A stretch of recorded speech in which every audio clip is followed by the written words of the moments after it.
The FAA grounds all domestic flights for the first time since 9/11. Obesity, gun violence, and drug overdoses have taken over the United States death rate. Joy Reid, a black woman, accuses a GOP congressman of being a diversity hire. Disney has demanded that its employees return in person 4 days a week. And since it's the week of Friday the 13th, I tell you a spooky story of a lady cop turned murderer. I'm Julie Hartman, and this is Timeless.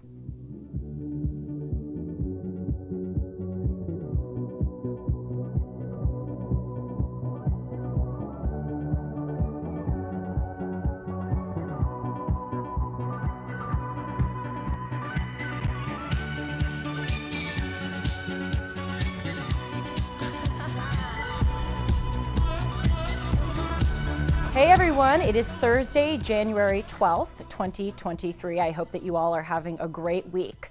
So before we dive into news, I want to remind you that there has been a Venmo that we have publicized on this show that is SRA Foundation 1. And those of you who remember what I'm talking about will know that this pertains to a terrible accident that happened in Whittier, California with some LAPD training officers. On November 16th, a group of about 75 recruits were out jogging as part of their training to be in the LAPD, when all of a sudden a 22-year-old driver crossed over lanes of traffic and mowed 25 of those 75 recruits over. Luckily, as far as we know, no one died, but several of those recruits lost limbs, and some are still in the hospital. So I publicized this Venmo at the end of the year last year, 2022, which sounds like a long time ago. It was just a few days ago. But I'd like to remind you of it because it is so important. This money will go towards those officers and their families. That is SRA Foundation 1. That's their Venmo, SRA Foundation 1. And in the description below, I'm going to put the mailing address in case you would like to send a check. The reason why I bring this up is because I just guest hosted the third hour of Dennis Prager's radio show. And I had a caller call in who may be listening live right now. His name was Steve. Where was he from, Sean? Texas? Do you remember? South Carolina? Yeah, sorry, I can't remember where you're from, Steve. But Steve called in, and I gotta say he was a little bit abrasive, a little bit cheeky, but that's okay. I can handle that, and I like that. And he called in and he said, you know, it's very easy to be a conservative talk show host right now. You and Dennis Prager complain all the time about the rotten state that the country is in. And what are some tangible things that everyday citizens can do to reverse the tide? And although, again, he was a bit snarky, what I wish I had said to him was, oh, you think it's so easy being a conservative talk show host, why don't you try it? I'm not complaining. I love my job, but it is very hard to put yourself out there and subject yourself to a relentless criticism by other people. But I did appreciate what he asked, and I think it is important for us to return to these tangible things that we can do. And one of the ways that I answered Steve is by saying that one of the ways that you can really help reverse the tide is by supporting your local and state law enforcement. I have a theory as to why the left hates the police so much. I think it's because policing is one of the few institutions of civic society that the left hasn't completely dug their claws into. Think about it. They've taken over the education system, they've taken over the government, they've taken over the media. When I say take over, I don't mean that they 100% control everything, but really the ones who control most of the levers of power in this country across all of the institutions are on the left. But the one exception to that is the police force. The police force right now really hasn't been infiltrated by the left, and again, that's why I think that the left hates them so much. So, thank you, Steve, for bringing that up, because it reminded me to remind you all to please consider donating to that SRA Foundation. And I'm sure if you live in other places besides Los Angeles, across the country, there are so many funds that you can donate to, because unfortunately cops and recruits and officers are harmed all of the time. So please do consider doing that. Now, on to news that I promised to deliver. I'm sure we are all aware that yesterday was a crazy day for the Federal Aviation Administration. There was a temporary grounding of all domestic flights yesterday morning, which was the first time that this happened in our country since 9/11, which is pretty staggering. But obviously, during 9/11, there was a terrorist attack. This time, it was because of an outage and a malfunctioning in the FAA system. 9,500 flights were delayed yesterday and 1,300 flights were canceled. So what happened? The Notice to Air mission system, which is apparently a system that provides safety information to pilots, malfunctioned, according to the FAA. Now, what's important to note here is that the Notice to Air mission system was once called the Notice to Air man system, but our great U.S. Secretary of Transportation, Pete Buttigieg, changed it from man to mission because that was more PC. Clearly, his priorities are right in order. Anyway, the FAA says that this Notice to Air mission system failed because of a damaged database file. The Biden administration has said that there isn't evidence right now that there may have been foreign interference or a cyber security threat, but a damaged database file does make it seem like that might have happened. Now, this grounding of all domestic flights yesterday is also coming alongside other malfunctioning news in the airline arena. A Delta plane caught on fire yesterday. The engine, I should say, of a Delta plane caught on fire right before it was about to take off yesterday in Atlanta at the John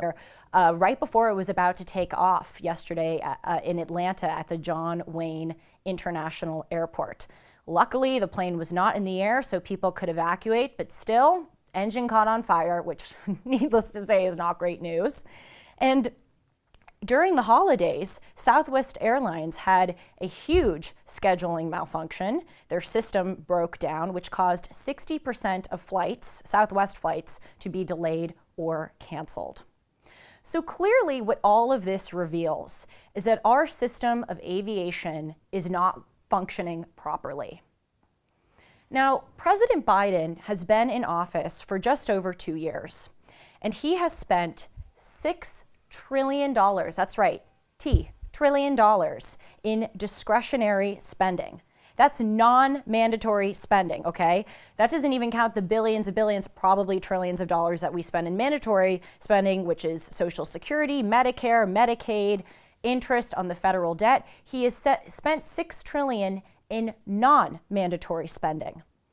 So the question is, why is our aviation system malfunctioning? Shouldn't this be high on his list of where our taxpayer money should be going towards? When incidents like this happen, it just reaffirms how much we Americans need a receipt system. When we pay state or federal income taxes, I fervently believe that we should get a receipt that lists where our money goes to. Because A, we worked hard for that money. It's good for us to know where it is going to. And second of all, that keeps people like President Biden held accountable. Because, and not just President Biden, Republicans too. I'm not just singling out a Democrat here, although President Biden has been one of the biggest spenders of our time. But it's important because it holds leaders in check. What it seems like President Biden is doing with our $6 trillion in taxpayer money is he's giving it to an LGBTQ museum. That's right, in the new omnibus spending bill that passed just a few weeks ago, millions of dollars of our taxpayer money is going to an LGBTQ museum.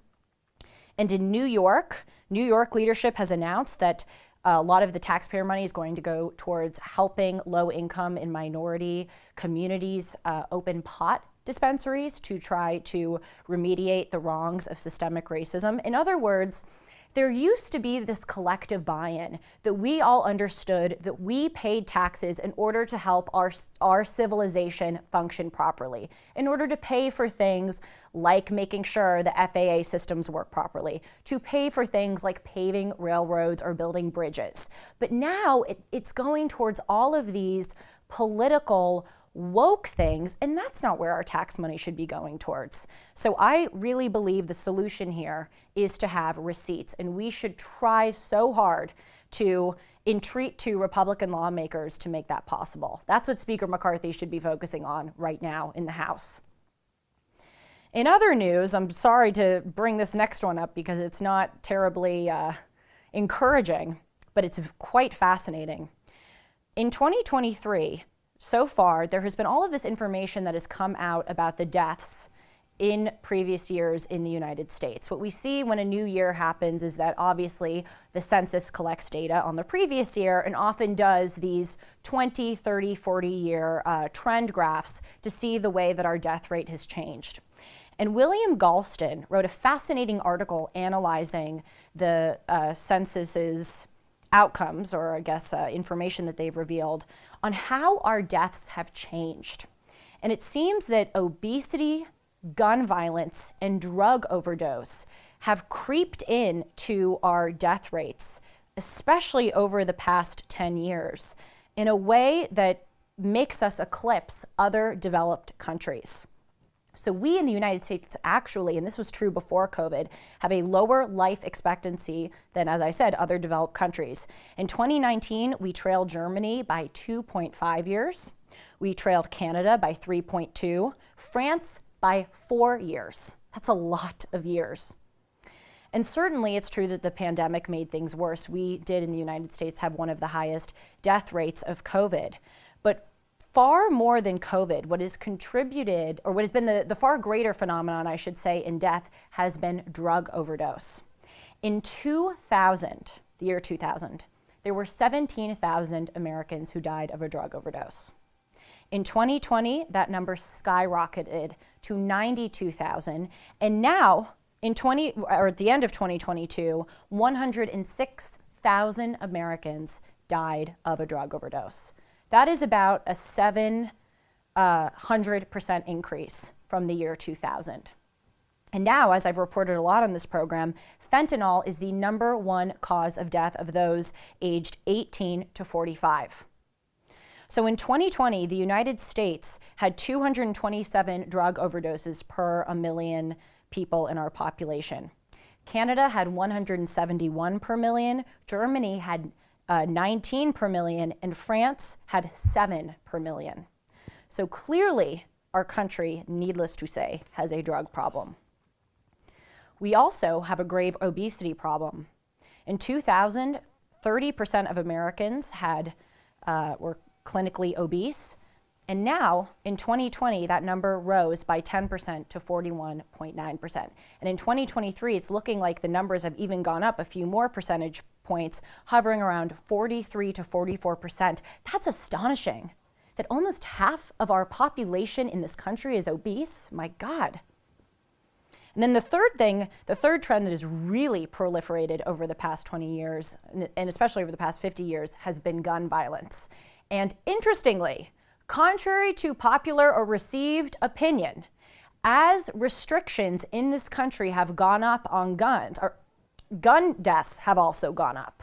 So it's not that restrictions have caused less gun violence, but restrictions have caused, well, maybe not caused, but stand alongside more gun violence. Our gun violence numbers are some of the greatest in the world. The US rate of firearm homicides is 41 per 1 million. In Canada, it is 5 per 1 million. In France, it is 3. And in Australia, it's quite low, it's 2. And I thought that William Galston, again, who wrote this great article in the Wall Street Journal analyzing these trends, had a fascinating closing line that I'd like to share with you. He wrote, "We Americans seem less able to control our appetites and our tempers." That is exactly on the nose.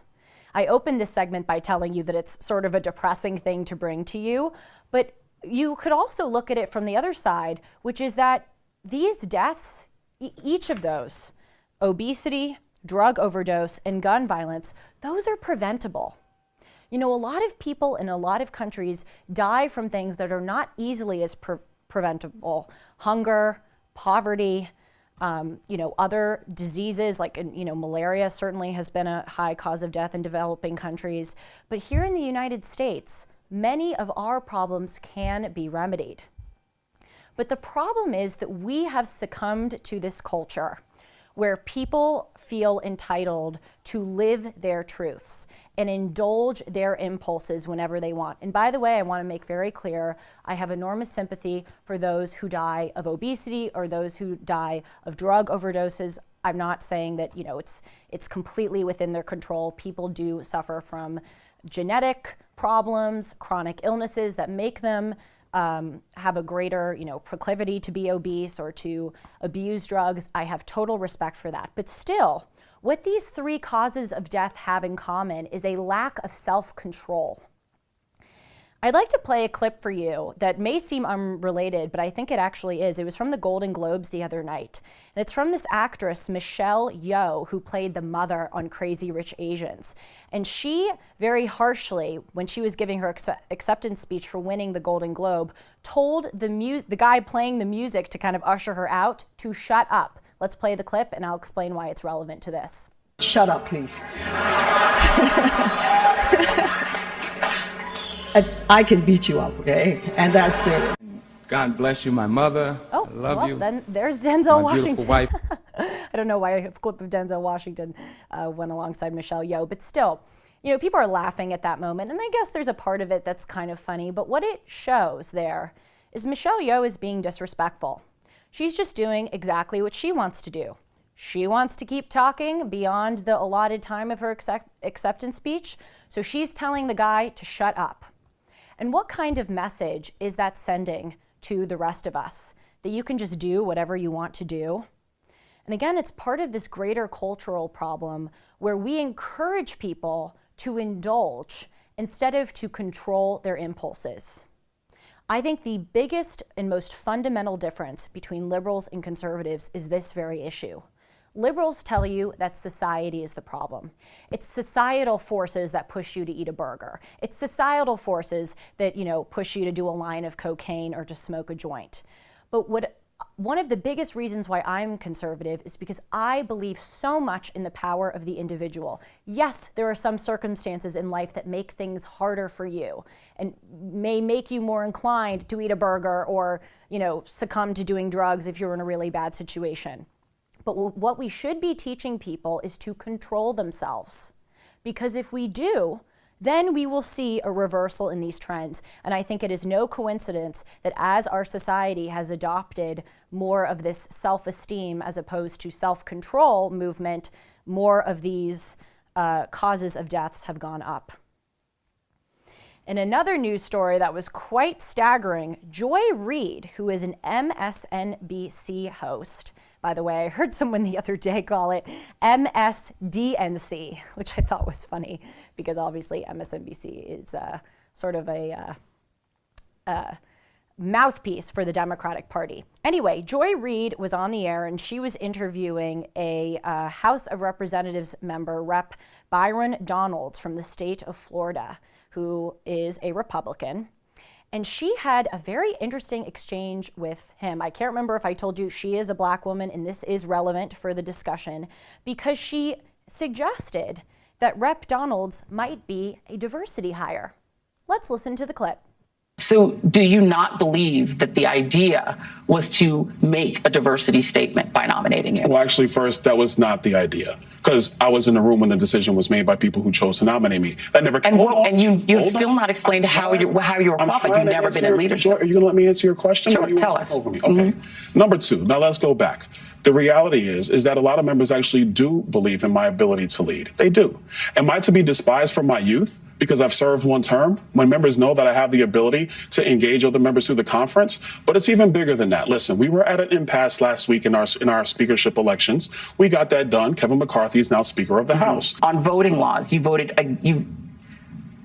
defend voting laws that said getting rid of ballot harvesting is a good thing that we did. So you've defended the Florida voting laws. And you've actually laws in the country. The Florida voting laws? Florida election laws are the best election laws in the country. Go ask Arizona, go ask California, go ask New York. We do it the best. Okay, all right. So what they're talking about here is that Rep. Donalds was one of the people who was going to be nominated to be Speaker of the House. And as we know, Kevin McCarthy ultimately won after 15 rounds of voting, no less, but still he did win. So that I just wanted to provide you with that context of what that exchange was about.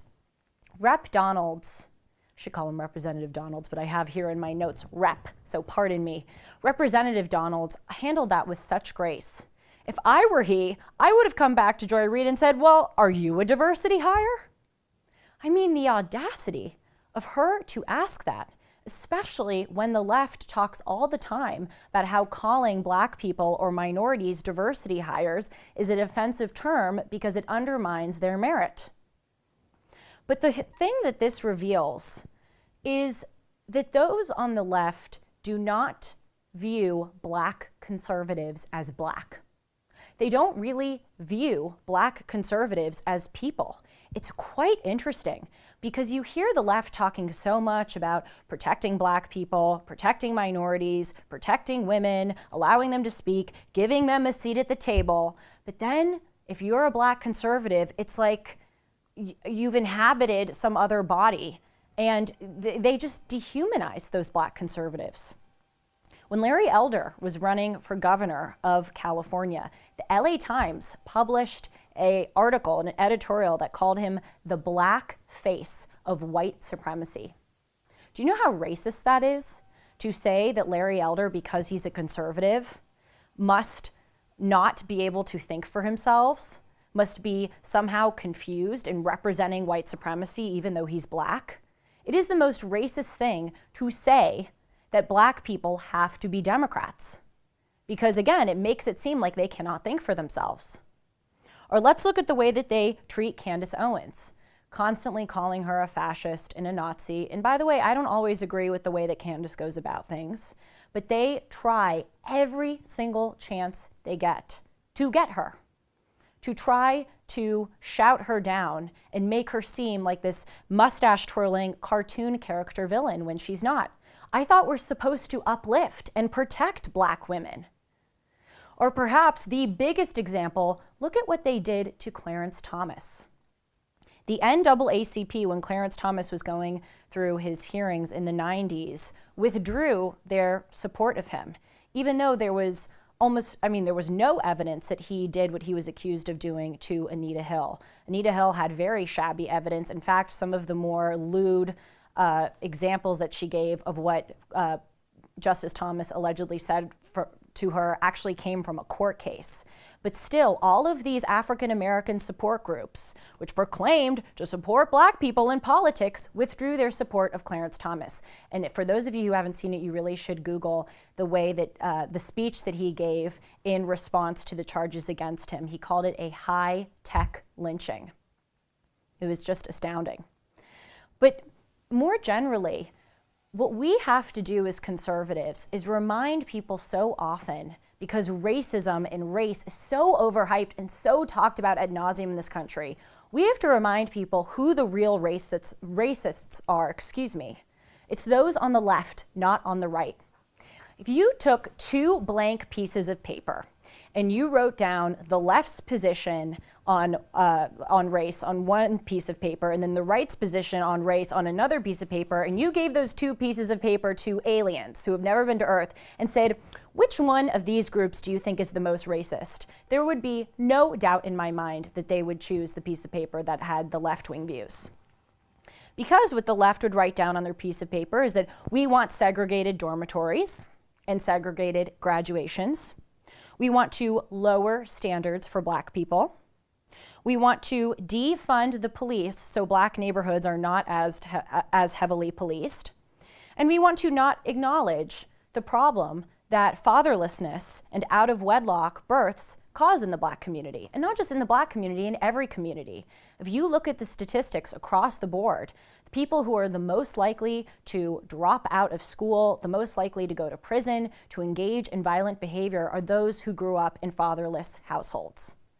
Black people tend to be overrepresented in fatherless households, but still, this goes across racial groups. It's certainly true for white people and Hispanic people too. That would be on the left's piece of paper. On the right's piece of paper, it would say, we want to have integrated spaces where people of all minorities live and work and graduate together. We want to have the same standards across the board because we do not believe that anyone is inferior. We believe that everyone, if given the right opportunities and the same opportunities, have the ability to reach their potential. We would say that policing is incredibly important, especially in minority communities where the crime rates tend to be the highest. And on that piece of paper, we would write that we recognize the role that cultural factors such as fatherlessness plays. Again, which slip of paper do you think the alien would choose as being racist? Definitely not the conservative one. Now, finally, because these past 3 stories have been talking about bad news, I want to give you some good news and compliment a company that I otherwise wouldn't compliment. So get ready for this one. Disney has announced to its 200,000 employees that they are demanding that those employees must work 4 days a week from one of the Disney offices. Bob Iger, the CEO who retired and then came back, wrote this in an email to employees saying that they understood that people needed to work from home during the pandemic, but they miss and value in-person work. So again, they are calling for their employees, or demanding, I should say, for them to come in 4 days a week.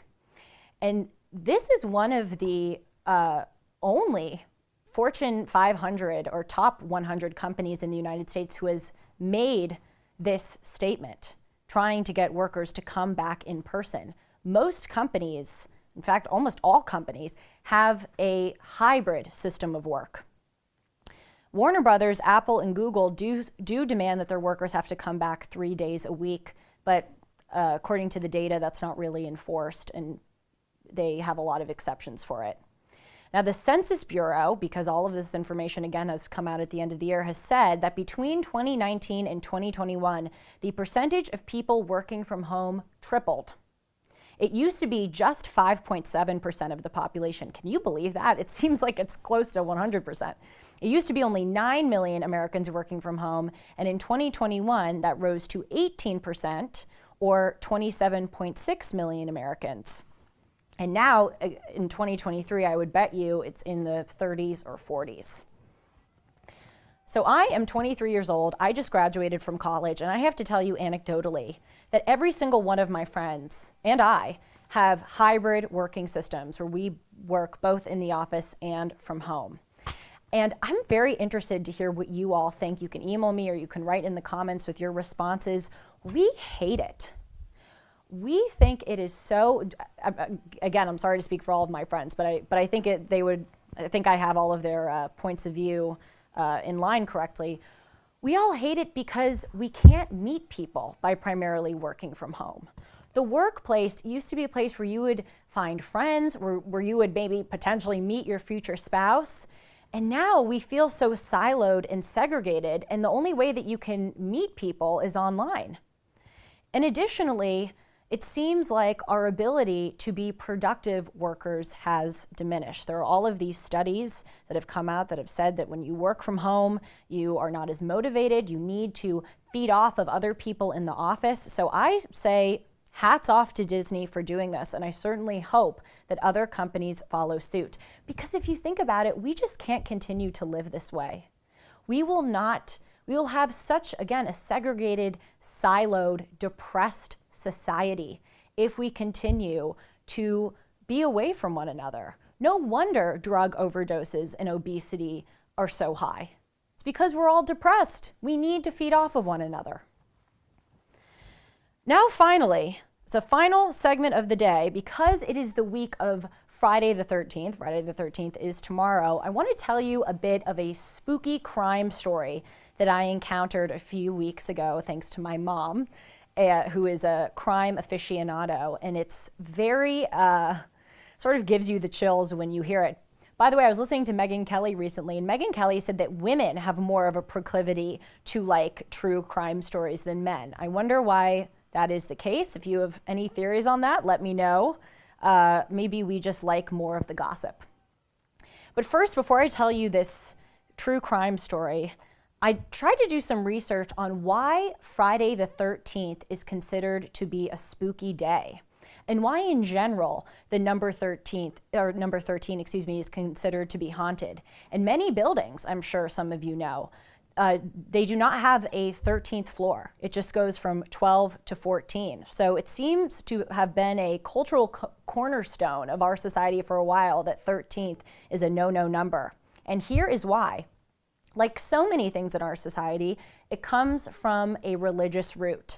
And that is that there were 13 people sitting at the Last Supper when Jesus was betrayed by Judas. So over time, it became, again, sort of culturally accepted that the number 13 was not so great. Also, there was an 1834 French play that contributed to this understanding. The French play is called Les Finesses de Gribouilles. I am sure some of you who are from France or who speak French are cringing at my pronunciation. Sean is cracking up. I tried. We're going to put in the description the full name of the play because clearly I did not pronounce that right. Anyway, it is a French play. And there is a character in it, this is from the 19th century, that says, the character says, I was born on a Friday, December the 13th, 1813, from which come all of my misfortunes. So anyway, just some tidbits on why Friday the 13th is so spooky. Now, on to the true crime story that happened here in Los Angeles, and it involved a lady cop and a love story. Let me tell it to you. So there was this lady named Stephanie Lazarus who went to UCLA with a guy named John Ruetten. And Stephanie is kind of a weirdo. You will see from photos that I want my producers to put up of her that she looks almost Elizabeth Holmesy. She has these very strange eyes and this weird smile. And it just seems like she is kind of, as a person, a bit off. Anyway, she had this big crush on this guy, John Ruetten, at UCLA, and they dated on and off. But ultimately, John sort of realized that she was a creep and a freak show and decided to break up with her, which sent Stephanie Lazarus down a dark, dark spiral. Stephanie Lazarus went on to be a Los Angeles County police officer, and she specifically worked in the art theft department. But as she progressed in her years, she could never get over her UCLA love, John Ruetten. And in fact, she continued to stalk him for many years. And when John got married to a woman named Sherry Rasmussen, Stephanie started to stalk Sherry too. Sherry was a nurse at a hospital in Glendale, California, actually just a few miles from here. And Stephanie, the lady cop, the art theft cop, would show up to Sherry's place of work at that Glendale hospital and wait outside of the waiting room and would harass her. I think this was one occasion when she showed up to the workplace and said to her, John is mine, John is in love with me. I know that you guys, I think at the time Sherry and John were married. I know you guys are married, but I am the one who is supposed to be with him. So Sherry, understandably, got the creeps from this encounter, and she went home and she told her husband and she told her parents, and they agreed that it was creepy, but there really wasn't much that they could do about it. Then the lady cop, Stephanie Lazarus, started showing up to John and Sherry's marital home here in Los Angeles for unannounced visits. Again, getting pretty stalkery. And then one day, almost, let me see, this happened in 1986, so that would be, let me do my quick math, 47 years to the day? Is that right? Has it been 47 years? My God. Yeah, Sean, come on, do your math. Yes, 37, okay. I was a history major, forgive me. Almost 37 years to the day, Stephanie Lazarus snuck in to their marital home while John was out at work and actually killed Sherry. They engaged in this fist fight, and I think Stephanie might have strangled her or shot her. The details were unclear. But in the struggle, Stephanie, the lady cop, bit this woman, Sherry. And so then when her husband came home and found Sherry dead, the cops were called and they found this bite mark on this woman and they collected a DNA sample. But back then, in the 80s, DNA sampling was not at the level that it is today, so there weren't many conclusions. Now, Sherry's parents and John told the LAPD that it was this lady cop, Stephanie Lazarus. They were convinced that Stephanie had done it, because who else would it be? The lady showed up to Sherry's place of work at the Glendale hospital. The lady would come to their marital home. She was obsessed with John. She thought that this woman, Sherry, had stolen John, her love, away from her. So of course it was the lady cop. But interestingly, the LAPD then in the 80s told Sherry's parents and John that they had been watching too many crime shows, that there was no way that it could be an LAPD officer, couldn't be one of our own. So the case was closed for decades. But in 2010, they reopened the case and they decided to investigate Stephanie Lazarus, maybe because they saw that she was a bit idiosyncratic and a bit of an oddball and had these weird behaviors, but they decided to reopen the case. And they followed her when she went out to a restaurant. And Stephanie was sipping on a cup of Coca-Cola and she threw out the cup, and the DNA people retrieved the cup from the trash can, sampled the DNA, and found that it was a match on the bite mark that was left on Sherry Rasmussen when she was murdered back in 1986. So they figured out that it was the lady cop, and what they did is they took Stephanie Lazarus at LAPD headquarters, again, where she worked, into a room, and they told her that they were going to interview her about an art theft case that they were going to assign her to. But little did she know that they were actually going to question her and then arrest her and charge her with this murder. Now let's play some clips from this interrogation because it's so funny. I mean, it's sorry to say it's funny because it's such a horrible event, but it really is quite interesting and a bit comical to see the way that Stephanie Lazarus tried to play off like, of course, she did not commit this murder. Let's look at the first clip when the cops ask her if she has ever met the victim, Sherry Rasmussen. Had you ever met his wife? I may have. Do you remember her name or anything, or?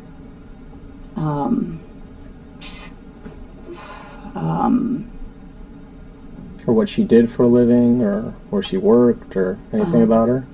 Well, I'm going to say I think she was a nurse. Yeah, I bet you would know she's a nurse because you went to her Glendale hospital and harassed her. Let's listen to another clip, and in each of these clips you can see she's getting more freaked out and she's trying to play it off. Now the cops are asking about whether or not Stephanie Lazarus remembers the circumstances regarding Sherry's death. I mean, you said I was going to interview somebody about art. Did you ever fight with her?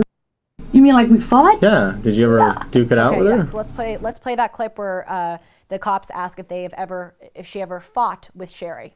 Let's play that one more time. Did you ever fight with her? You mean like we fought? Yeah. Did you ever duke it out with her? No, I don't think so. I mean... You'd remember that, right? That would be pretty... Yeah, I would think so. Look at that face of Stephanie Lazarus. She's going, no, of course not. How obvious can you be?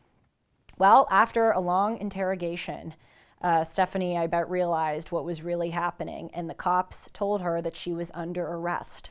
So Stephanie Lazarus was finally, 30 years after the case, charged with the murder of Sherry Rasmussen, and she was sentenced to life in prison where she is now.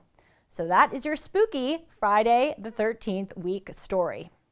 Thank you so much for joining us, and remember, each of our thoughts, choices, and actions shape who we are.